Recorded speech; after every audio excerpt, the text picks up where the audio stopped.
Get out, both of you. I am not having my country club friends see me driving you animals to the gala. Get out, both of you.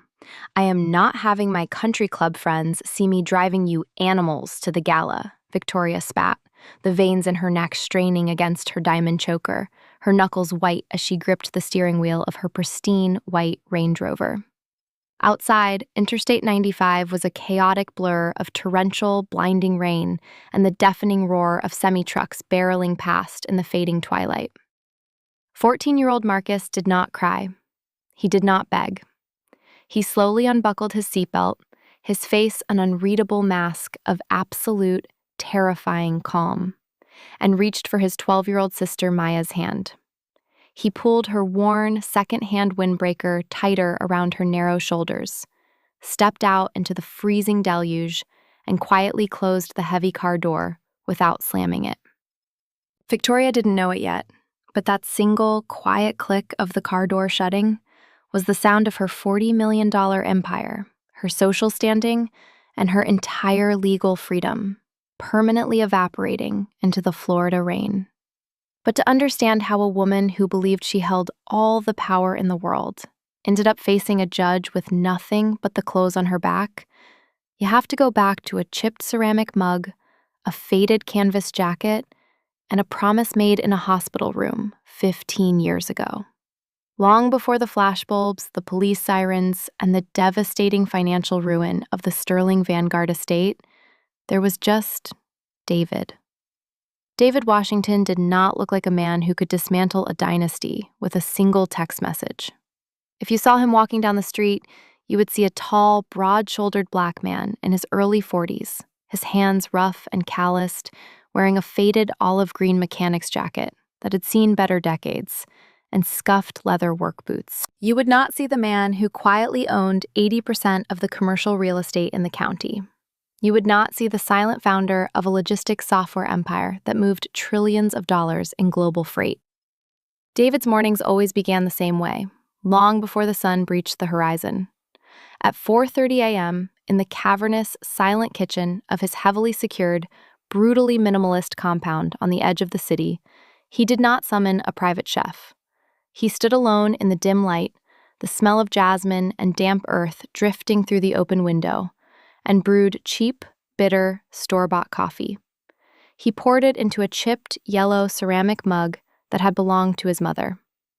His mother, a woman who had cleaned houses for the wealthy families of this very city until her knees gave out, had left him with very little money, but an impenetrable armor of philosophy. Dignity isn't something they can take from you, she used to tell him, her hands smelling of cocoa butter and the lemon ammonia floor cleaner she used in the mansions of the rich.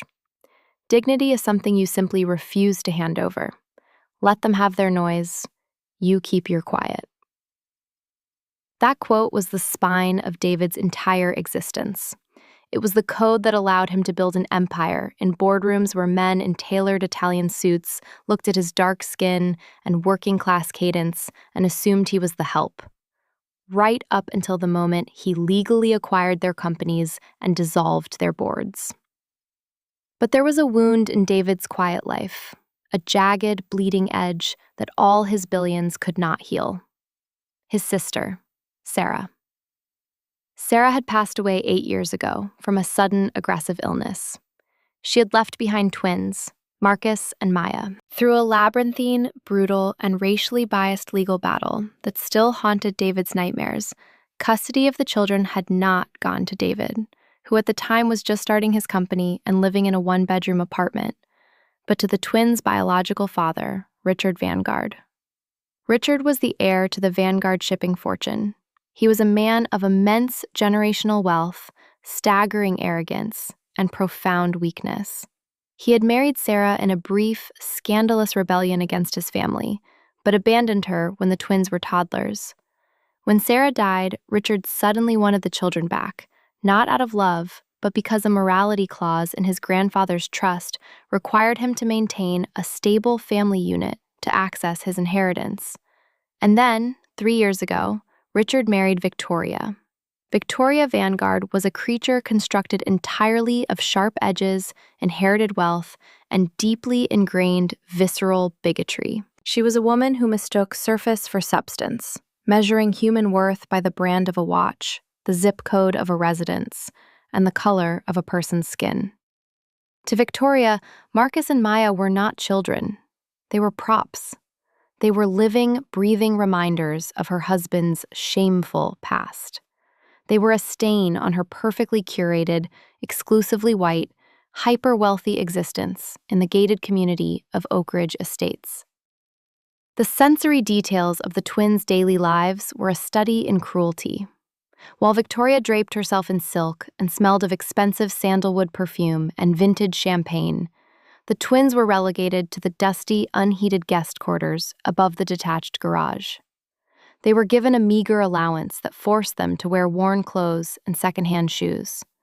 The smell of the main house, roasted garlic, fresh bread, expensive floral arrangements, rarely reached them. Victoria's hatred was not always loud. It was systemic. It was in the way she ensured the cleaning staff washed the twins' clothes separately from hers. It was in the way she refused to look at Marcus when he spoke. It was in the way she subtly, relentlessly signaled to her high society friends that the children were an unfortunate charity case she was forced to endure. But David had not been idle in the intervening years. Denied legal custody by a corrupt family court judge who looked at a young black man and saw only a stereotype, David had retreated into the shadows. He didn't shout. He didn't make public threats. He went to work. Over 8 years, David Washington had become a ghost in the financial machine. He built his wealth with terrifying, singular focus. And for the last 3 years, he had been systematically, quietly, buying up every piece of debt, every holding company, and every mortgage connected to the Vanguard family name. He didn't just want the twins back. He wanted to dismantle the very earth Victoria and Richard stood on, so they could never hurt another human being again. The evening of the Oak Ridge Country Club's annual Founders Gala was meant to be Victoria's crowning achievement. She had spent 6 months preparing for the event. The Oak Ridge Country Club was a fortress of old money, a place of chandeliers, marble floors, and exclusionary policies that, while not explicitly stated, were rigorously enforced. It was a space designed to keep people who looked like David, Marcus, and Maya out. At 6:15 p.m., the sky above the Florida coast bruised into a dark, violent purple. A massive subtropical depression had moved in, bringing sheet rain that slammed against the pavement like gunfire. Inside the plush, leather-scented interior of the Range Rover, the tension was suffocating. Victoria was driving. She wore a custom-tailored emerald gown. Beside her sat Richard, nursing a tumbler of bourbon, completely detached from reality, his breath smelling of alcohol and apathy. In the back seat sat Marcus and Maya. They were dressed in what meager formal wear they could afford from thrift stores. Marcus in a suit jacket that was an inch too short in the sleeves. Maya in a simple navy dress that had seen better days. They were quiet, making themselves small, practicing the survival mechanism they had perfected over years of emotional abuse. The gala required the entire family to be present for the opening photographs to satisfy the trust's stipulations. But as they drove down the sweeping, rain-slicked curves of the highway, Victoria's rage began to boil over. She looked in the rearview mirror, her eyes locking onto Marcus. She saw a young black boy growing into a man, possessing a quiet dignity that infuriated her because she could neither understand it nor break it. She saw Maya, whose brilliant, observant eyes reminded Victoria too much of the mother Richard had actually loved. "Stop breathing so heavily on the glass," Victoria snapped, the first crack of the whip. "You're fogging it up. You smell like a thrift store."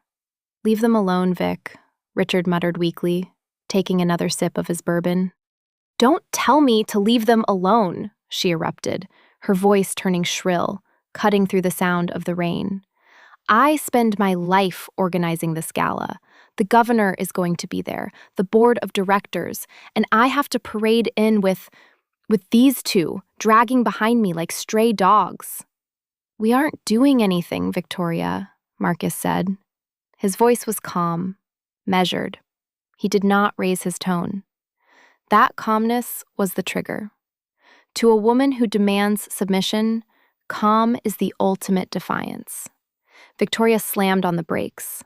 The heavy SUV skidded on the wet asphalt, pulling violently onto the narrow, gravel-strewn shoulder of Interstate 95. The rain was coming down in solid sheets now, the wind howling against the glass.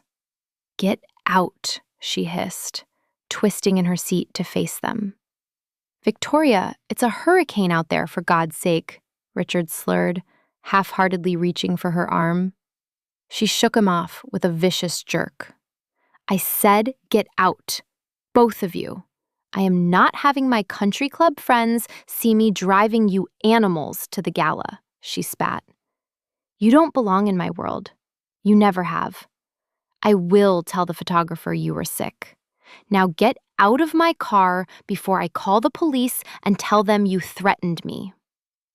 It was a fatal, irreversible miscalculation. Marcus looked at his father. Richard looked away, staring out the passenger window into the rain, choosing his comfort over his children's lives. Marcus did not plead. He remembered the stories his Uncle David used to tell him when he was little. Keep your quiet. He unbuckled his seatbelt. He helped Maya unbuckle hers. The cold air rushed in as he opened the door, the deafening roar of the highway traffic assaulting their ears. They stepped out into the freezing torrential rain. Victoria slammed the gas pedal. The Range Rover's tires spun, kicking up a spray of mud and gravel that coated Marcus's worn dress shoes before the vehicle merged back into the traffic, its taillights disappearing into the storm. Marcus and Maya stood on the shoulder of the highway. The rain soaked through their thin clothes in seconds.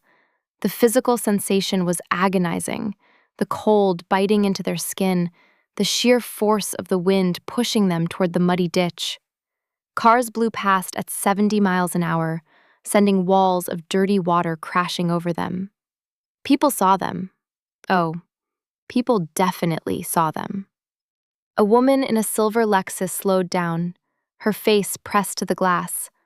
But she accelerated when Marcus made eye contact. A man in a lifted pickup truck actually held up his glowing smartphone, recording the two soaking wet black children stranded on the highway in a storm, laughing as he drove past.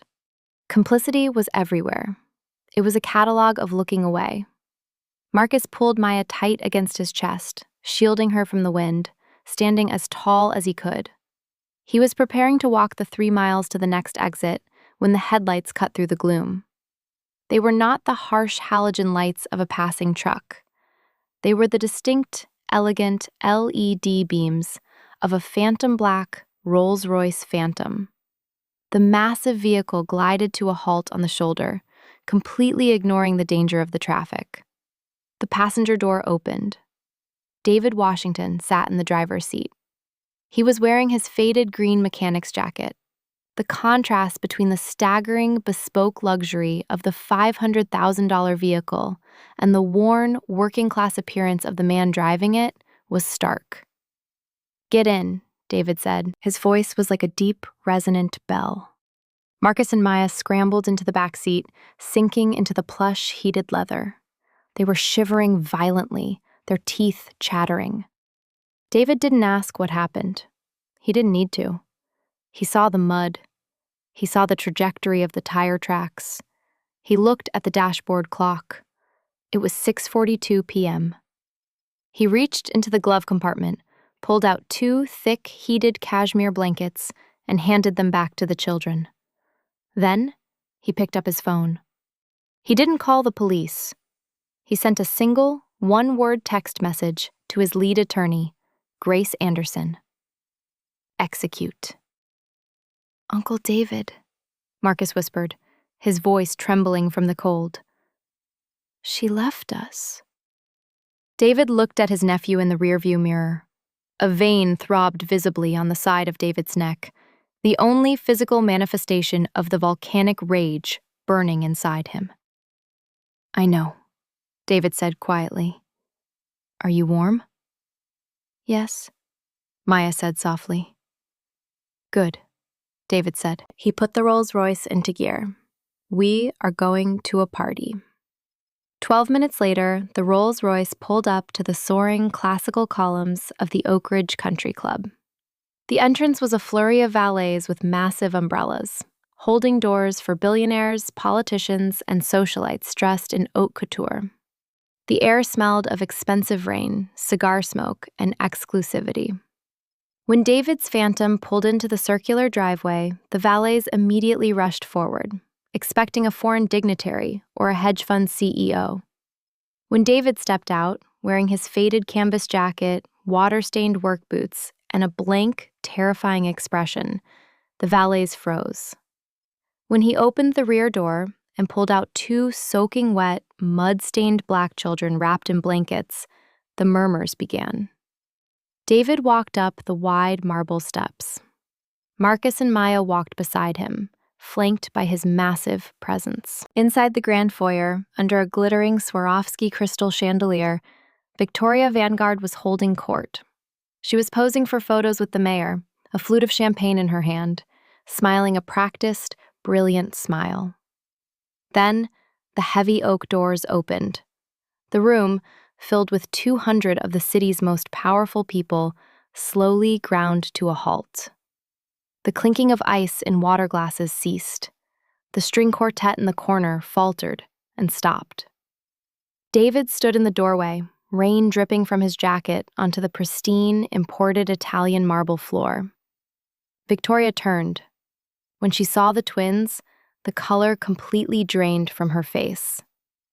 When she saw the large black man in a mechanic's jacket standing with them, her shock instantly metastasized into venomous, unrestrained outrage. The trigger had been pulled. She saw a black man in a space she believed belonged exclusively to her, a space she believed she ruled. She did not see the Rolls-Royce parked outside. She did not see the cold, calculating intelligence in his eyes. She saw a target. Victoria marched across the marble floor, her heels clicking aggressively, echoing in the cavernous, silent room. Richard trailed behind her, looking pale and confused. "How dare you?" Victoria hissed, her voice vibrating with malice. She didn't bother to keep her voice down. She wanted an audience. She wanted to destroy him publicly. "How dare you bring them here? And who the hell do you think you are? You cannot walk into this club looking like a vagrant. This is a private, members-only establishment." David did not move. He did not speak. His silence was a physical weight in the room. "I am speaking to you," Victoria escalated, her voice bouncing off the marble walls. The bystanders, men in tuxedos, women in gowns, watched. A few pulled out their phones, their screens glowing in the dim light, recording the spectacle. No one intervened. The complicity was absolute. The man with the Rolex adjusted his cuffs and smirked. The woman in the red silk dress whispered something behind her hand and giggled. "Security!" Victoria shrieked, waving her hand frantically toward the imposing mahogany doors. "Get security out here immediately! I want this man arrested for trespassing, and I want these two little rats sent to juvenile hall where they belong." 4 large security guards, dressed in dark suits, moved swiftly through the crowd. They were led by the head of security, an older, heavily built man named Marcus, Sergeant Marcus Dawson, a retired Marine who ran the club's security with iron precision. "Mrs. Vanguard, is there a problem?" Sergeant Dawson asked, his eyes scanning the scene. "Yes, there is a problem, Dawson," Victoria yelled, pointing a manicured, shaking finger at David. This thug has dragged my stepchildren here to extort us. He broke into a private gala. I want him arrested. Call the police. Now." Sergeant Dawson looked at Victoria. Then he looked at the children, shivering in their blankets. Then he looked at David. Dawson's posture instantly changed. He didn't reach for his radio. He didn't step toward David. Instead, he straightened his back, clicked his heels together slightly, and gave David a subtle, almost imperceptible nod of deep respect.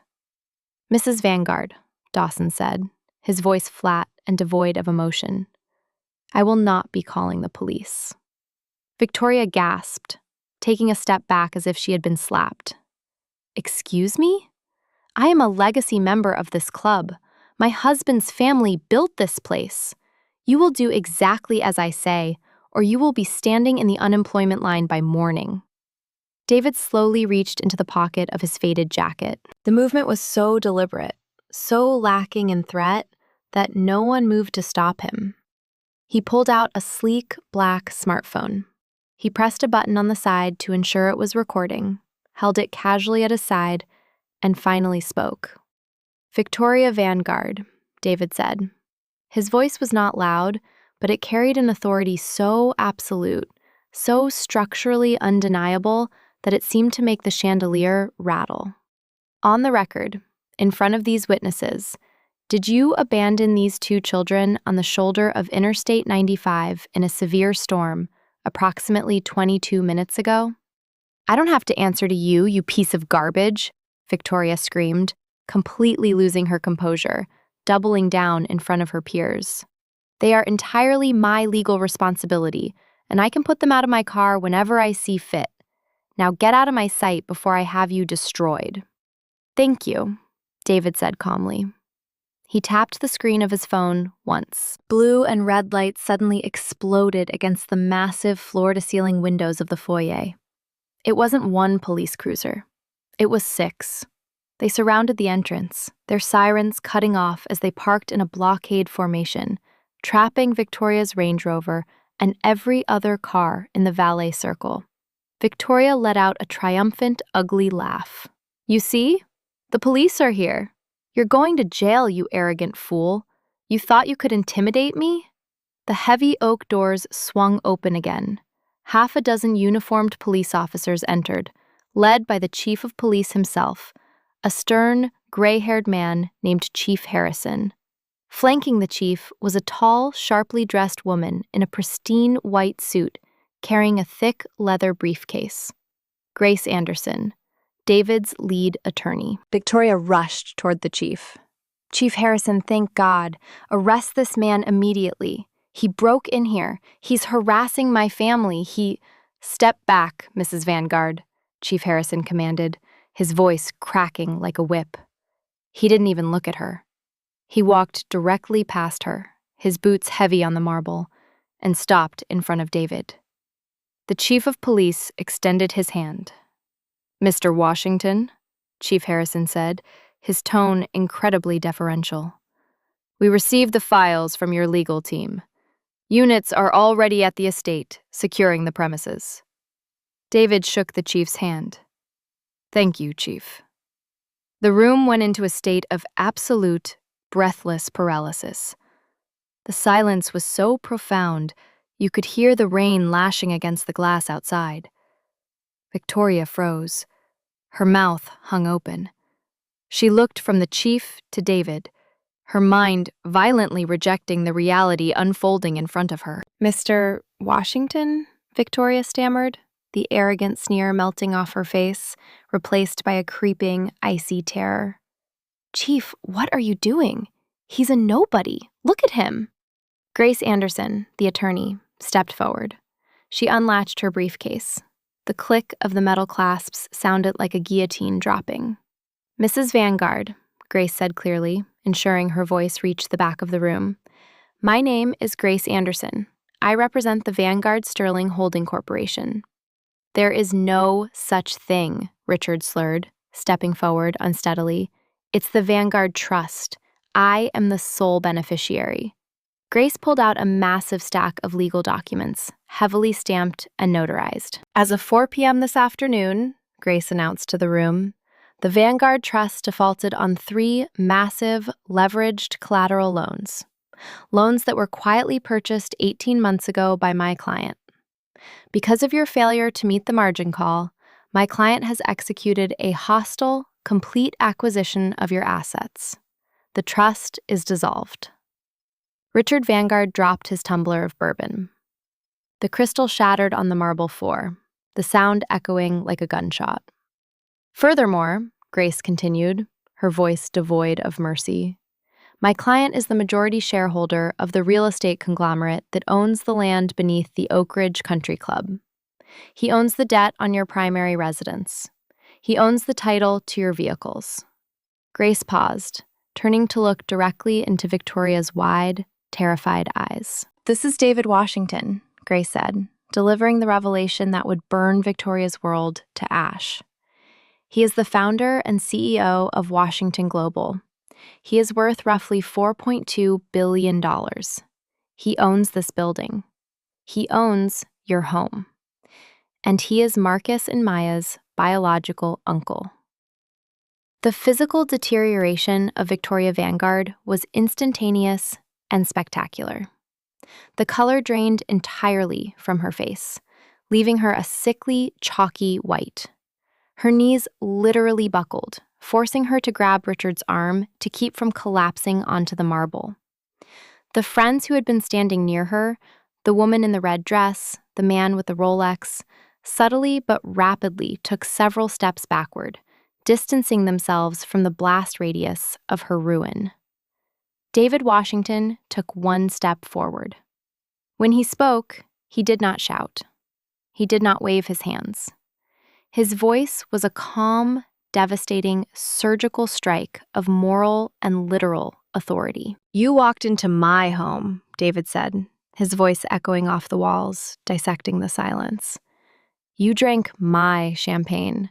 You parked your cars on my pavement. You used my sister's children as props to secure a trust fund that I now own. And when you saw a black man standing in the foyer of his own building, the very first thing you did was attempt to have him arrested for trespassing.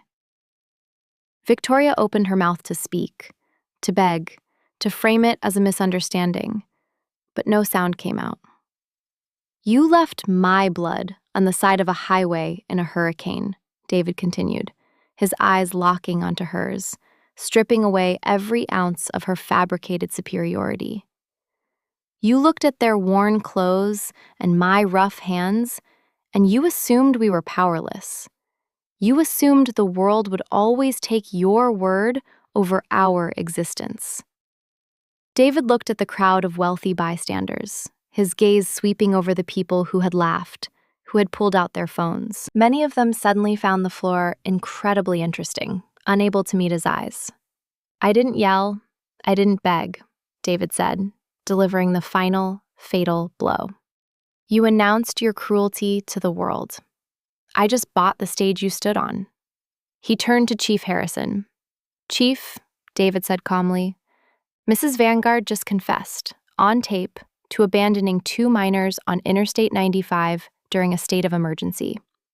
I believe the charge is felony child endangerment. It is, Chief Harrison said grimly. He gestured to his officers. Arrest them. 2 officers stepped forward, pulling handcuffs from their belts. The sound of the metal ratchets clicking around Victoria's wrists, right over her diamond bracelets, was sharp and metallic. Wait, no! Richard, do something! Victoria shrieked, the reality finally crashing down upon her. She fought against the officers, her emerald gown twisting, her perfect hair coming undone. This is a misunderstanding. I was going back for them. You can't do this. I am Victoria Vanguard. Not anymore, Sergeant Dawson said quietly, as he stepped aside to let the police escort her to the door. Richard was handcuffed next, too stunned to even resist, his generational wealth evaporating in the span of 3 minutes. The justice delivered that night was absolute, quantified, and meticulously documented. Within 72 hours, the reality of David's trap became public record. The Vanguard Trust, valued at $42.5 million, was entirely liquidated to cover the debts David had strategically acquired. Victoria and Richard's Oak Ridge estate was foreclosed upon, the locks changed by David's security team. The video of Victoria's arrest, captured by the very bystanders she had sought to impress, leaked online and amassed 140 million views in 2 days. The social consequences were brutal and immediate. Victoria was expelled from every board she sat on. The Oak Ridge Country Club, under David's new direct management, immediately amended its charter, firing the entire existing board of directors and instituting a zero-tolerance policy for discrimination. During the custody hearing, held exactly 1 week later, the judge didn't even need to deliberate. Faced with the dashcam footage from the Rolls-Royce, David's pristine audio recording, and Victoria's pending felony charges, full permanent custody of Marcus and Maya was awarded to David Washington. The system that had enabled Victoria's cruelty didn't just fail. It was systematically dismantled, exposed, and rewritten by the man she had called a vagrant. 6 months later, the Florida heat had broken, giving way to a cool, golden afternoon breeze. David Washington sat on the wide, wraparound cedar porch of his home. He was wearing his faded green canvas jacket. In his hands, he held the chipped yellow ceramic mug, steam rising from the cheap coffee within. The garden was quiet, save for the sound of the wind rustling through the massive oak trees. To his left, Maya was sitting at a heavy wooden table, meticulously sketching the intricate leaves of a fern into a leather-bound notebook. To his right, Marcus was adjusting the gears on a high-end mountain bike, his hands covered in grease. Marcus wiped his forehead, leaving a streak of oil across his brow, and looked up at his uncle. "Uncle David?" Marcus asked, setting down his wrench. "Yeah, Marcus." "When she was screaming at you in the club, when everyone was looking at us like we were trash," Marcus hesitated, searching for the words. "How did you stay so quiet? Weren't you furious?" David took a slow sip from the yellow mug. He looked at the ceramic rim, thinking of his mother, thinking of the years of invisible labor, of the silent, unyielding strength of the people who had built the world but were never allowed to own it. "I was," David said softly. "But anger is just noise, Marcus. Noise lets them know where you are. It lets them control the narrative." He leaned forward, looking his nephew dead in the eye, passing the generational armor down to the next in line. "Dignity isn't something they can take from you," David said, echoing the words that had built an empire. "It's something you simply refuse to hand over. You don't have to shout to be strong. You just have to know exactly who you are, especially when they think you're nobody." Marcus held his uncle's gaze, the tension in his teenage shoulders finally, permanently relaxing. He nodded slowly, picked up his wrench, and went back to work. We live in a world that is obsessed with the surface. Every single day, assumptions are made based on the fabric of a jacket, the color of a person's skin, or the zip code attached to a name. We are taught to defer to the loudest voice in the room, to bow to the outward manifestations of wealth, and to assume that power looks a certain, specific way. But the story of David Washington and the fall of Victoria Vanguard isn't just a story about a secret billionaire delivering a satisfying serving of karma. It's a story about the devastating arrogance of assumption. The real injustice here wasn't just that a woman dumped 2 children on a highway. It was the absolute, unshakable confidence she had that the world would let her get away with it. It was the silent complicity of the bystanders who pulled out their phones instead of extending their hands. It was the system that looked at a young black uncle 8 years prior and decided he was unfit, while handing children over to a wealthy monster simply because of a last name. What really made this story matter wasn't the $40 million twist. It was the quiet, unbreakable principle of dignity that survived years of humiliation. So, I have to ask you, what would you have done? If you were driving down Interstate 95 in the pouring rain and saw 2 kids standing on the shoulder, would you have stopped? If you were standing in that marble foyer watching a woman berate a man in a worn jacket. Would you have intervened, or would you have looked away? Think about the spaces you occupy. Think about who you decide belongs there and who you assume does not. Share this story with someone who needs to hear it today. Share it with someone who is currently being underestimated, someone who is being judged by the cracks on their hands rather than the brilliance in their mind. Remind them that their quiet labor is building a foundation the loud people can't even see. Subscribe to this channel as we continue our series on real justice, exposing the systems of power and celebrating the people who quietly dismantle them. Because true power doesn't need to shout. True wealth doesn't need to demean others to feel rich. And absolute worth doesn't need external validation. It just needs one simple requirement: the refusal to surrender your dignity. Remember that. Absolute worth doesn't need external validation. It just needs one simple requirement: the refusal to surrender your dignity. Remember that. Remember that. Absolute worth doesn't need external validation. It just needs one simple requirement: the refusal to surrender your dignity. Remember that.